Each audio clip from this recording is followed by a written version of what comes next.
Figure it out. Hello, this is Adam Koralik from Figured Out Productions. The following video is a video of some kind, and I hope you enjoy it. Hey guys, it's Adam here, and today we're going to be talking about our friend, the Game Boy Advance. It feels like a Power Rangers Power Morpher. That reference might be a little old. I think I made that exact same joke years ago when I actually got this Game Boy. I think then I was wearing a Power Rangers shirt too.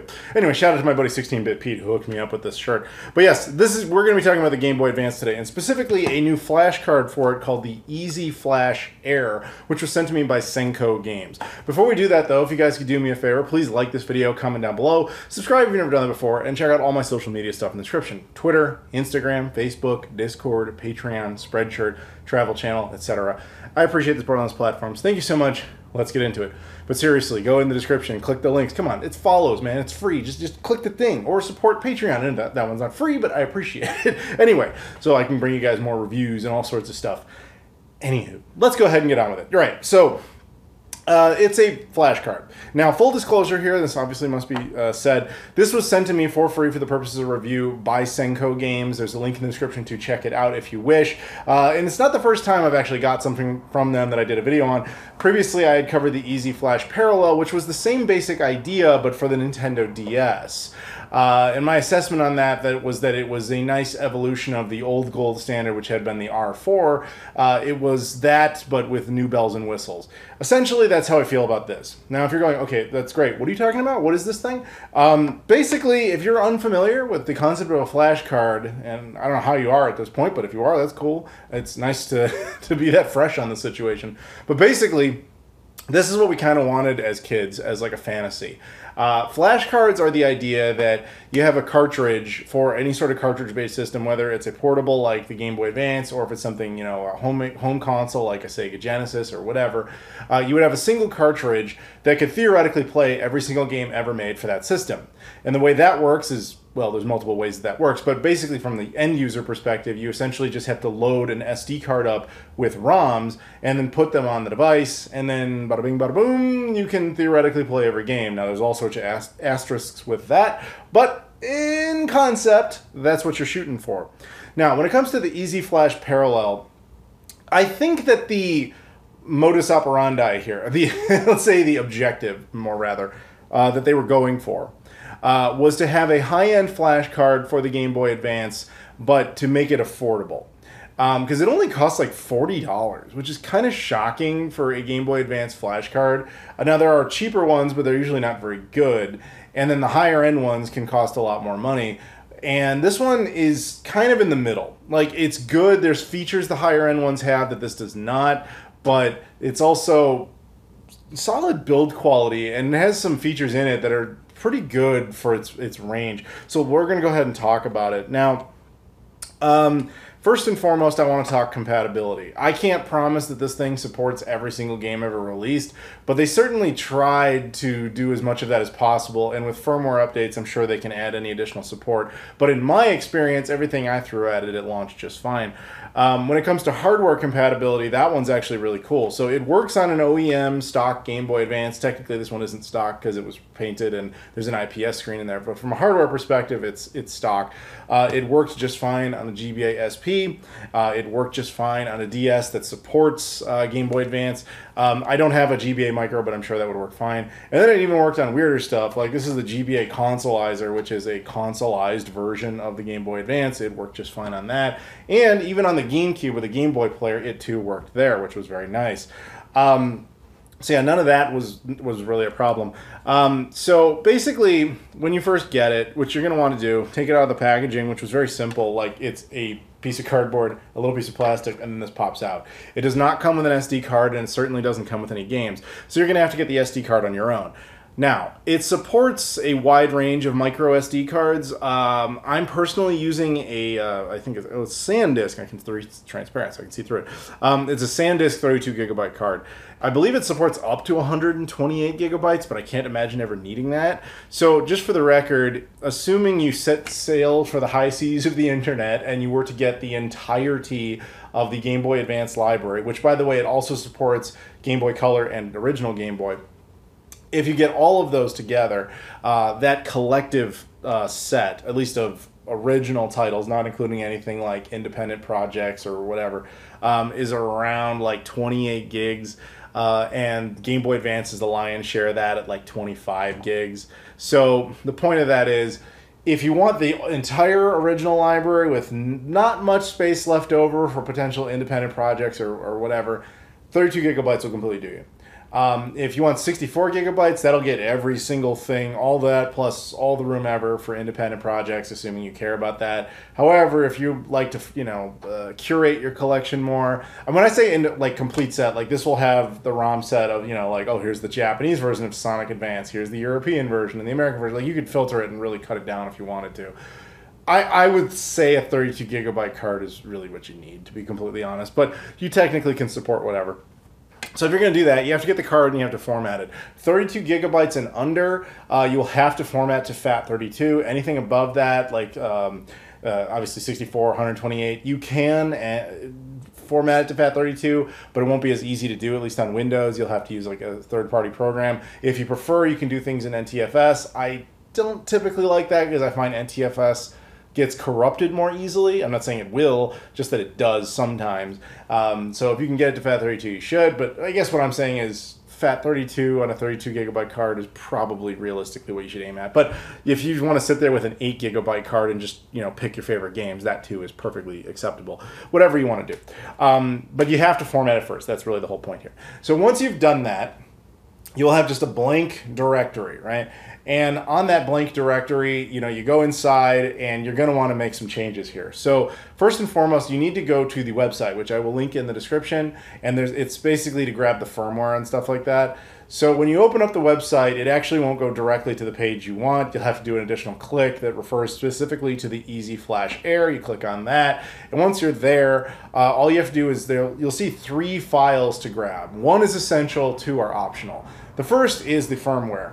And it addresses something to do with the clock that they had previously not had quite right. And it added, and this was a strange one, but it was not something I was able to test. Supposedly, it added support for IQ games. Now, if it means the IQ that I know of, that's strange. That was a N64 portable released in mainland China only. So, and I don't have like any software for that, so that was a little bit weird to look at. But if that's what it's talking about, that's a little shocking. And if it means like some other accessory I'm unfamiliar with that also has the same name, then I don't know. Either way, they added something for that. But once you have that, good.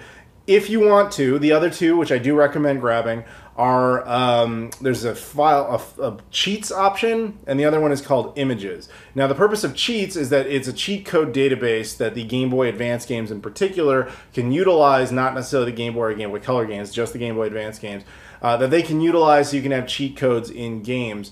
Now, to be fair, I only tried this once with Sonic Advance. I activated cheats, picked a few, and they didn't seem to do anything. It might be on a case-by-case game. I really don't know. I really didn't bug test that much, but it's a thing. The other one, of course, is images. Now, images is actually neat because it's basically cover preview art. So when you're scrolling through the game library, rather than just looking at a bunch of text, it shows you cover art for any supported title, which I think is neat as well. But again, those are both just ancillary options if you wish to add that for the pretties, per se. Either way, I would grab all 3. So what you're going to do there at that point, once you have all 3, you're going to want to open up the firmware file. And inside that, I believe it's a zip file. And inside that, it should have 3 things. One's in English. I think one's in Mandarin. They both say changelog. And then there's a third one that's like something.bin. Grab that bin file, throw it on the root of the directory, and there should be nothing else there. You go ahead, you properly eject your SD card, you pop it into your Easy Flash right here, and then you run it on the Game Boy Advance. You turn on the Game Boy Advance and hold down the right trigger. And when you do that, the Easy Flash card will boot up, and you'll be prompted with a screen basically talking about the firmware update process. Just follow the instructions and confirm that you want to go ahead and do the update. Once it's saying it's updating, you can let go of the right trigger, by the way. And just let it run through that process, confirm that. It takes a couple of minutes, but just let it do its thing. And then once it's done, you'll be on the latest firmware. This is always what you should do first with any of these devices, is just get them to the latest firmware before doing absolutely anything else. But yeah, okay, so once that process process is completed. At that point, what you're going to want to do is take the SD card back into your computer. It should just be the same root directory with this one same file. Delete that old firmware file. You don't need it anymore. And now we're going to go ahead and add folders. Now, if you downloaded them, at this point, you can add the images folder and you can add the cheat code folder. Okay, now here's where it gets kind of gray. So you have to get games on your own. I'm not going to help you with that. But if assuming you've got them, at this point, you add folders for those games. And you can do this by whatever method of organization you prefer. In my case, I decided to name all 3 platforms. So Game Boy, Game Boy Color, Game Boy Advance, create directories for those. And then inside those directories, you want to break stuff up a bit based on the alphabet. You can do individuals for every single character. Like you can do the number, 0, and then you can do like A, B, C, D, all the way through Z. Or you can do it in groupings. I did it in groupings. The reason you don't want to just plop everything in there is, well, there's multiples, but the biggest one is that not everything would be supported. Like, I actually tried that just out of curiosity. I threw every single game into one folder, and it cut off by, like, the letter C. There's just a limit to how many games that the device can load in the same folder. So you want to break them up. And I don't know what that limit is. I would guess around 200, but honestly, I don't really know. So break it up by the alphabet is my suggestion. But again, if you're just doing cherry picking of titles, point is, you're not stupid. You can come up with your own method of organization. You got this. But the point is, you do have to do that. Once you have done that, once you've put all the games in there, once you're satisfied with the organization method, it's time to disconnect the SD card. And once again, we pop it back in here, and we're going to boot it up and look a little bit at it. So bear with me as I turn this on, and I'm going to cut away to some recorded footage that I actually got recorded off of the Game Boy player on the GameCube. So once we get up there, the first thing you'll see is I have this like pre-set thing for Choo Choo Rocket. That was just me tinkering around, but we'll talk about that in a minute. We're going to press right trigger, and we'll go over to some settings. Now you'll see the real-time clock. Now my real-time clock was wrong at the time I got this, so I set it to the correct time. Now by the time you're seeing this video, that is hideously out of date, but that was me just going ahead and setting that. But there's a few other options in there. So you have things like add-on features, you can reset, I guess, and the cheat code function. You can disable or enable any of these things. You can set the language to English, or I'm assuming that's Mandarin, or maybe no, it's Japanese. Japanese would make way more sense. There's auto-saving. Now, auto-saving is kind of an important one. So I'm going to put down the Game Boy Advance, and we have to talk about this for a second. This is take us back out of the footage time. So the Omega, which is the more advanced version of this same card, used something called FRAM, whereas this card uses SRAM. Now that casually probably doesn't mean a whole lot, but basically the way this worked is, if you remember back in the day playing your original Game Boy games or Game Boy Advance games, very likely it was the Pokemon games you probably remember, games would save as you made your progress, right? Now the way they did that often is there was a little battery inside the cartridge, that way it could save data. Now over time, those batteries die, and when they die, the save dies with it. It's a common problem with those particular games where it's even a service now where you can have the batteries replaced, right? So FRAM basically eliminates the battery entirely and just goes with essentially just memory for that purpose, and in theory doesn't die. SRAM maintains the battery. So theoretically, it too will die. No, it inevitably will die at some point, and then all your saves would go with it, which sounds like a flaw. However, to their credit, they decided to kind of tackle this digitally. That's what that save function is. Going back to our footage here, you have autosave. Now, what it does at that feature at that point is that it creates a memory backup on the SD card of any game save you have. So the reason that's important is because if your battery does die, all your saves don't die with it. Now, I don't know if it can actually load from those. I would assume that it can, because this battery on mine is certainly not dead, but I assume that's the whole point. I guess what I would say is, technically, that is a negative of this card over the more high-end versions. But frankly, with that in there, you're not too likely to run into this problem. The only way you really would run into it is if the battery dies, you haven't backup saving, and you're also so many games on your SD card that there's no space left over for memory. But that is an unlikely scenario. We'll just put it that way. Okay, and then lastly, you have Mode B function. Now, Mode B function is kind of an interesting one. So it says Rumble and Link. Again, we're going to put this down here. On this card, on the side, there is a tiny little toggle. It's actually inaccessible with a human finger. You need like a screwdriver or a little tool you have to stick in there, and you have to switch that back and forth. Now, by default, it comes set to Mode A. Mode B is basically the idea that whatever game you most recently had set up and loaded into the cartridge, when you set it to Mode B, rather than going to this boot up screen, it just goes straight to that game. Now that has two use case features, really. One is that if you're the type of dude who's like, or madam, you know, or you're the gamer, I'll correct that. If you're the type of gamer that's just like, I'm committed to one particular game right now, I know I'm not going to be hot swapping between a bunch of different games, and I kind of want to cut out the, you know, I loaded in, you know, Golden Sun or whatever, and I'm not playing anything else till I complete that. Cool. Set it to Mode B, then every time you boot it up, that's the only game that's going to boot up, and it just saves you some hassle on that time. Sure. That's scenario A. Scenario B, or for Mode B, is if you want to use some of the additional features that Game Boy Advance cartridges could perform in the use of a DS. So there is Rumble support in this cartridge. And as I understand it, there are certain DS games that if you had certain Game Boy Advance games in the Game Boy Advance port at the same time as the DS cartridge, again, this is my understanding because I've never actually used that, it would then create a Rumble functionality. And so you'd feel Rumble in the game like a Rumble pack.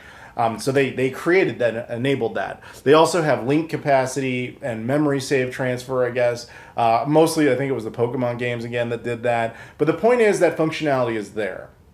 And for that to work, like I said, you have to preload that game that supports it, and then you turn it off, set the card to Mode B with the little tool thing, and then from there, you can go ahead and tinker in your DS with it.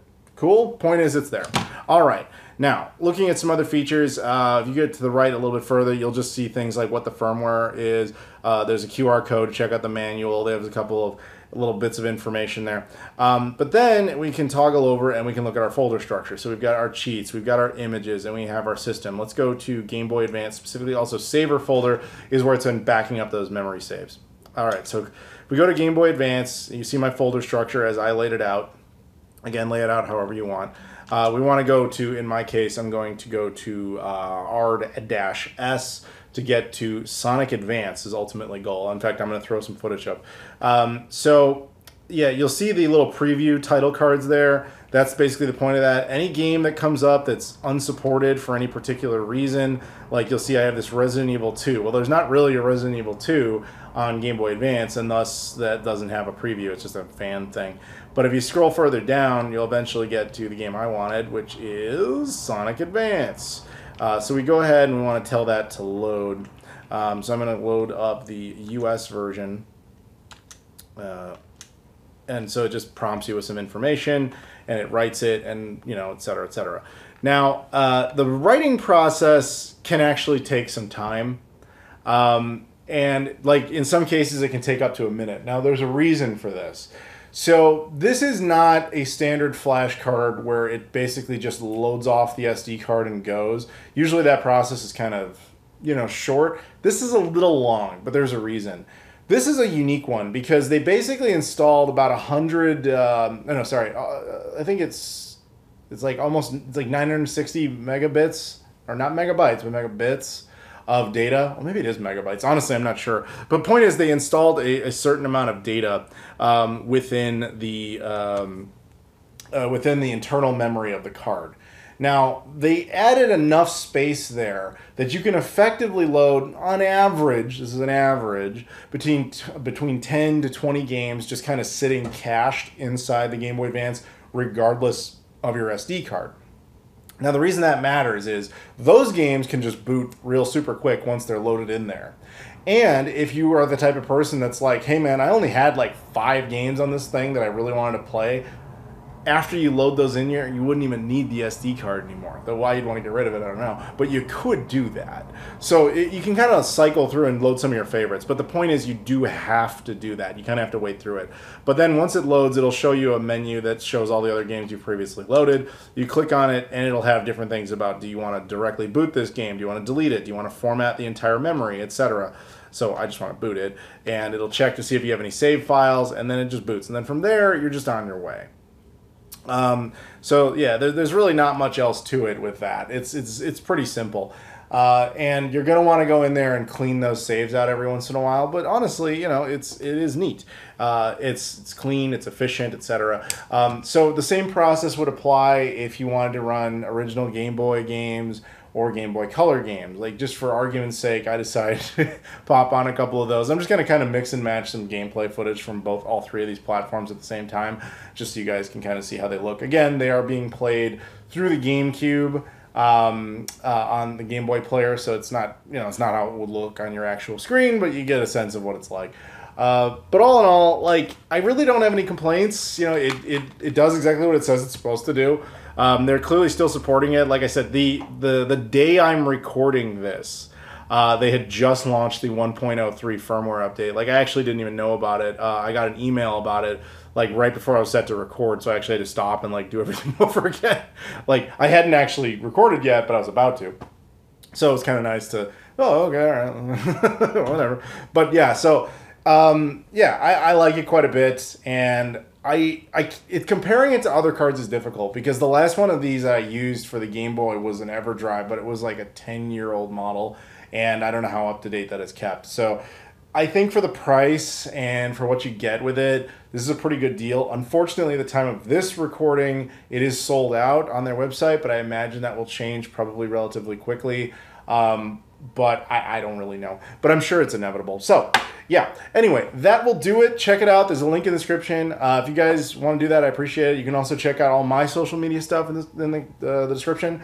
Twitter, Instagram, Facebook, Discord, Patreon, Spreadshirt, Travel Channel, etc. You can also like, comment, and subscribe. I appreciate that as well. Thank you so much for watching, and I'll see you all later. Unless that's the police trying to get me because I was playing games off a flashcard again. All right, for realsy, bye.